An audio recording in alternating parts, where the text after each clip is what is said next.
brother. Then today we're going to explore infinity and beyond. To infinity and beyond. Like Buzz Lightyear. Pixar? No, just infinity for today. But here's a question that might bother you for the rest of the day. Why, if Buzz Lightyear thinks he is a space ranger, does he freeze like all the rest of the toys when Andy comes in the room?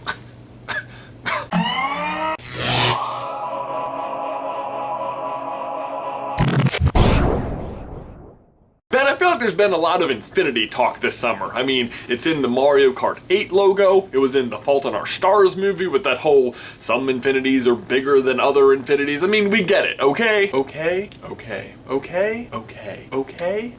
Always? Always. Okay, I think we got a little sidetracked there. Back on track. See, here's the thing about Buzz Lightyear though. Like, he doesn't think the rest of the toys are toys. He sees them as the same as himself, right? Like, he thinks of Woody as the sheriff, right? Infinity is huge, like massive, like bigger than we can comprehend. In fact, I don't even think like big is an appropriate adjective to describe it, because it's not like big, it's just all. Even though it is like unfathomable to wrap your head around, I will still find my brain trying to do that. Like, I will assign infinity to things that obviously are finite. Okay, so maybe Buzz sees all toys as the same species or race or something, and just within that race sees himself as a space ranger. For example, anytime I buy like a new roll of Scotch tape or toilet paper or wrapping paper, or really anything that comes on a roll, I'll think to myself, yep, this is gonna last me forever. Which is something you should never assume about toilet paper. Because within that one thing are potentially hundreds of uses before you would ever run out. Except for the toilet paper. Never overestimate the toilet paper. Always buy in bulk. I use so little of these things at one time that it never occurs to me that it's gonna add up to the entire sum of the object. And it's not just on things that come in rolls. I mean,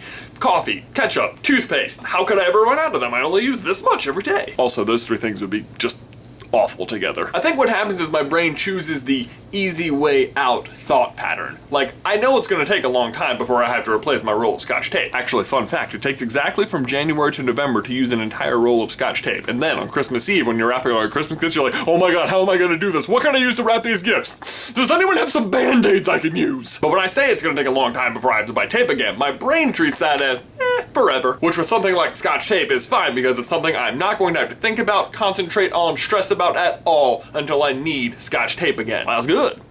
One less thing. Name that movie. And while that's useful, I think it can become a problem when you train your brain to always think that way. So, if Buzz thinks all the toys are like his species, then perhaps, from his point of view, everyone in his species has the same instinct or defense mechanism to become completely still when humans are around. Personally, I've noticed my brain thinks this way when it comes to like chores, doing the laundry, cleaning the dishes, cleaning my room. Yeah, some days I'll come home and I'll be super productive. I'll do all of those things. Everything will be clean, it'll be great. But then, in my mind, I'm like, well, done forever. But that's not true. I mean, as soon as you eat again, as soon as you put clothes on again, that chore resets. I mean, I'm doing it right now. So for a long time, I would just let these things build up until I finally had to confront them just so I could, get dressed. And it would be horrible. It'd be like a weekend-long project, and it would make me hate it. And then I wouldn't want to do it, and the cycle would continue. So how do you fight this, Ben? How do you conquer infinity? Well, I have the solution, and yes, I admit it might sound obvious, but you would be surprised at what is not always obvious to some people.